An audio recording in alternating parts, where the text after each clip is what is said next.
I'm pregnant with a baby boy due in November. My fiancé and I didn't care much about the sex of our child, so we didn't make too much noise about it once we found out. The only people we'd informed were our parents, their partners, and our siblings. Prior to this, my father's girlfriend of 3 years had been asking me about my plans for a gender reveal party. I've always been clear about not wanting one. When I announced my son's gender to them, she expressed disappointment that I hadn't changed my mind about a party. I don't like gender reveals.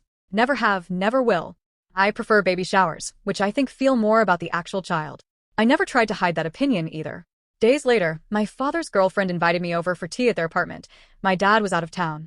When I got there, about a dozen people popped out of hiding to surprise me. There were pink and blue decorations everywhere, which made what was going on pretty clear.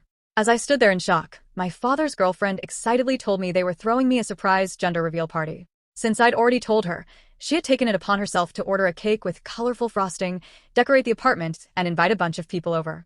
The guests included her mother, whom I don't get along with, some of her friends, my MIL, not my mom, and 4 of my friends. As I later found out, my MIL and friends had been told I'd changed my mind about gender reveals.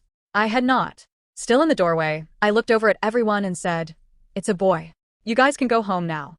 I left without looking back.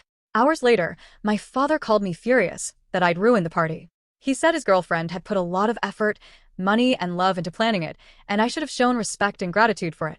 Apparently, she hadn't stopped crying since I left. It's been almost a week, and they're both still upset. Even after I explained I never wanted that party in the first place, they're insisting I could have sucked it up for an hour, or at least cut the cake.